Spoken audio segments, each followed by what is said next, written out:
and my PowerPoint is on Native Americans, Fact and Folklore.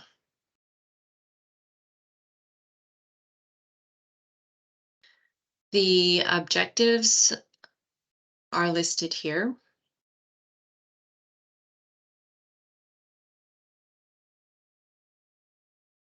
So Native American culture is traditionally a culture that practiced holistic healing methods, which was rooted deeply in culture, history, and spiritual beliefs. It's a very globally diverse culture across the United States. Depending upon the tribe, that denotes the culture and the language. So there are different tribes across the United States. There are the contiguous tribes, which are located along the California Plateau, the Great Basin, and the Southwest area. The non-contiguous is the Alaskan and the Hawaiian natives. There are 500 recognized tribes, 300 languages, which are grouped in 29 families. When we look at the gender roles, there was power between the males and the females. The women controlled the property, they made weapons, they participated in bison hunts, and the women were also responsible for the roofs.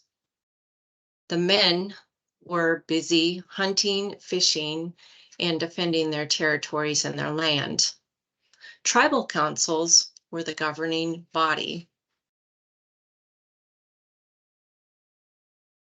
Foods came from the land that the Native Americans lived on. They relied on hunting deer, turkey, elk, and smaller rabbits and squirrels. Corn cultivation was very important as well. They also planted a number of their crops, such as beans, squash, and various different fruits. Religion and music differed per tribe, but there was a commonality of a spiritual connectiveness with animals and plants. Rituals included various dances and chants, and medicine men were very pivotal in healing practices. Storytelling involved the supernatural. Migration was multifactorial. They would move around based on availability of food, water, conflicts with white settlers or other tribes. And then the Europeans came, and when they came, they brought infectious diseases such as smallpox and measles, which greatly decreased the Native American population. Along the way, there were a number of different treaties that had failed with the government. And with the failure of the treaties, the Native Americans began losing more and more of their native lands. The Snyder Act was significant. Here, Congress was granted the authority to assign healthcare money in exchange for Native American land. The Indian Self-Determination Act was federally granted, and this allowed tribes the authority over their own health care. This eventually was transferred into the Indian Health Services. So when we look at that, you might be asking yourself, well, how much do the Native Americans get on a yearly basis towards their health care? Believe it or not, in 2020, the amount that they were given per year was $3,000 to $6,000. Unfortunately, the federal government usually runs out of money halfway through the year, which will then cut the amount that the Native Americans get in half. This is less than our prisoners get who are incarcerated. So they don't get much money, unfortunately. But every time there was a failed treaty or something like this was going on and land was lost, there was increased tension and land displacement. The Affordable Care Act of 2010 was thought to have helped the issue of federal underfunding.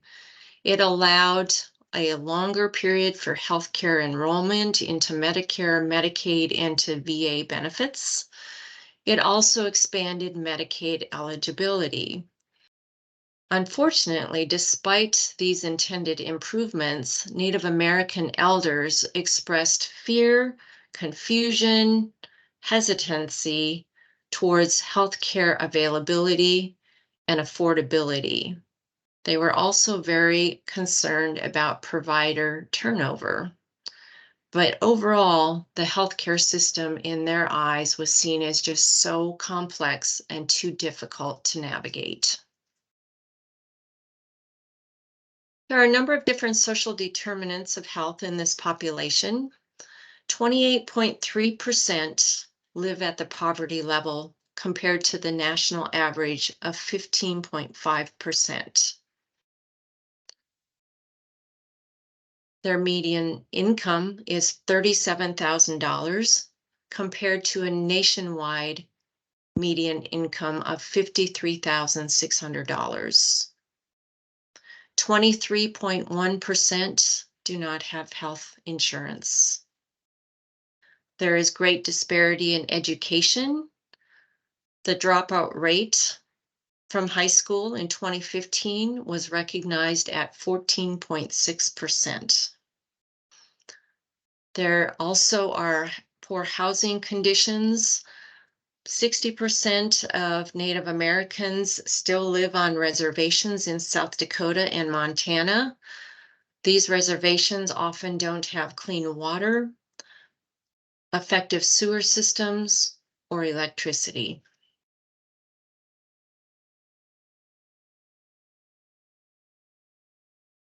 There are higher mortality in chronic liver disease, diabetes, suicide, heart disease within this population.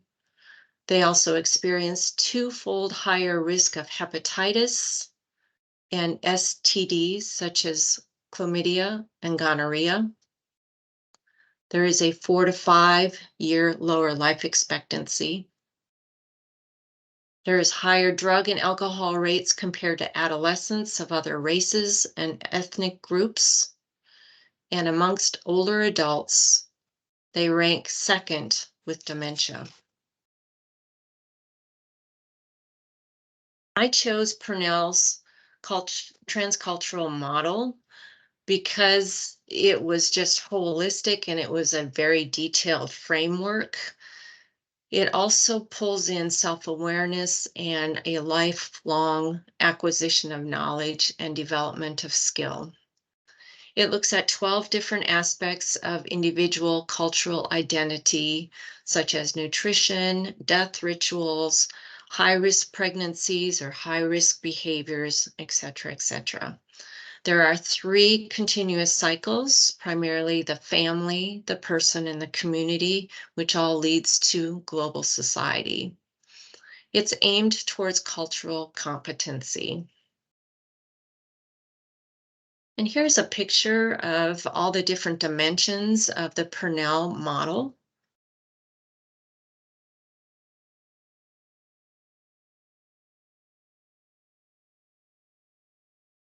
Cultural competence as a DNP involves a lot. We have presence and we have visibility.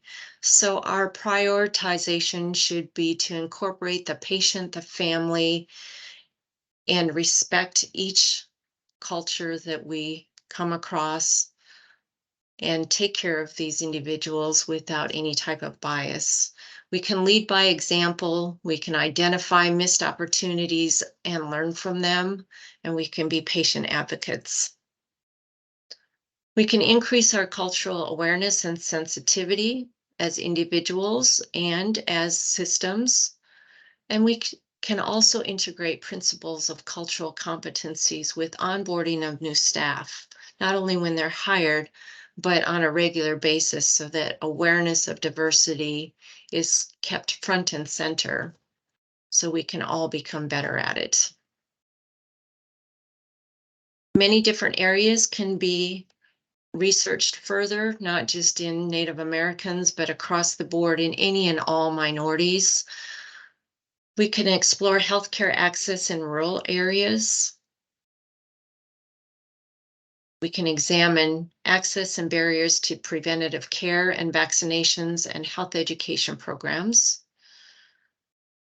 We can also research and explore maternal and child access to healthcare, particularly in the individual who is incarcerated.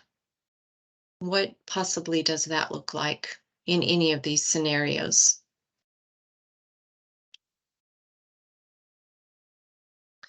So the conclusion as healthcare providers is to bridge the cultural gaps and to gain a better understanding so that we can take care of patients in a much more culturally respective way.